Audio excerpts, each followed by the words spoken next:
Heart transplant surgery is a common medical treatment in the United States. Some doctors are skilled at removing the heart from someone who has just died and then preparing it for another person who needs a new heart.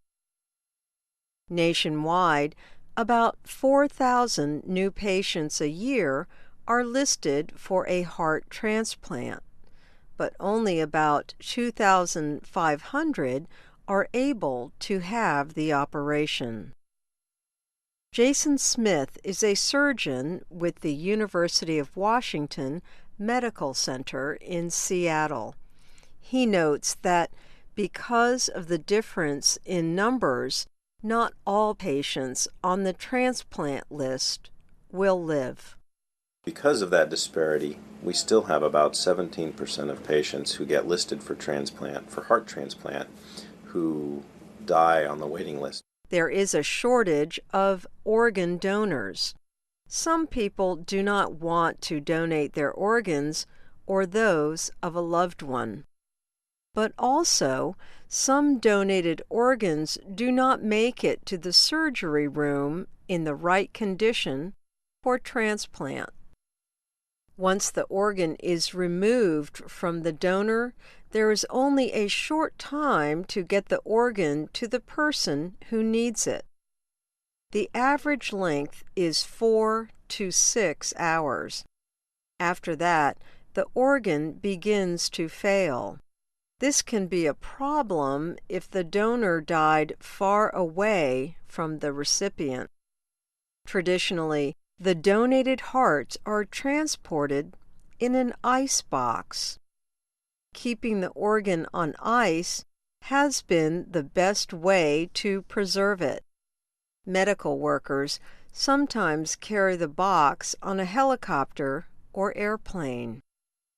Now, a new travel box contains equipment that keeps the heart beating during transport.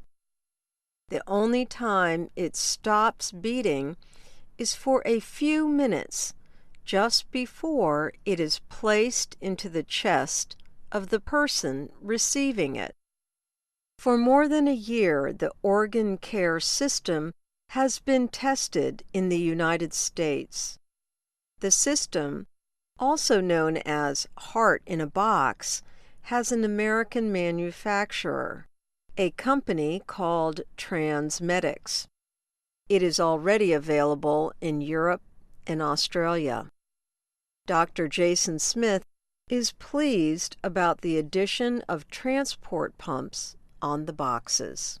So having a transport pump to preserve the heart function allows us to better match the hearts to the recipients so that more of the hearts that are being donated can actually be used and implanted into recipients.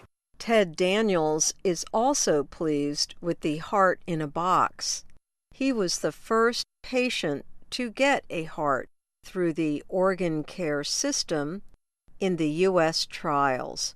Daniels, a truck driver from Washington State, received his new heart in September 2015.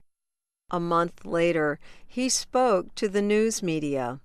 Daniels said he was excited to be part of the new patient technology.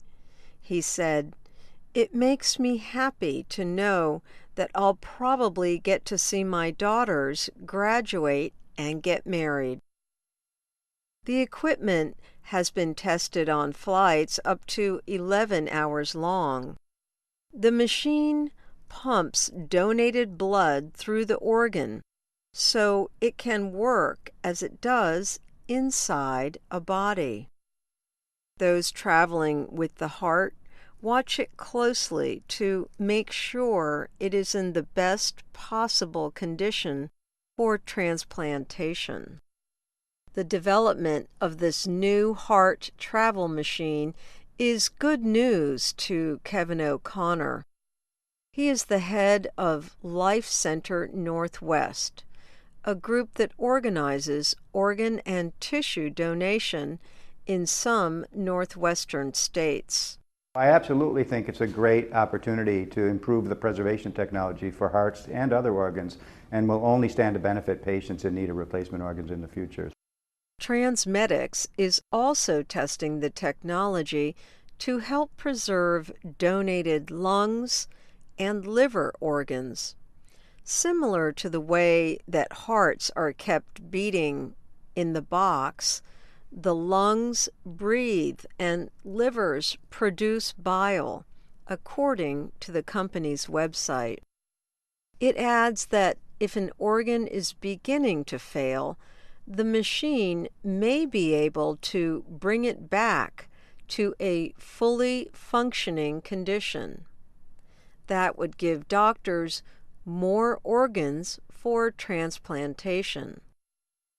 Doctors say the new technology alone will not end the need for more donated hearts. They are urging Americans to register to become an organ donor.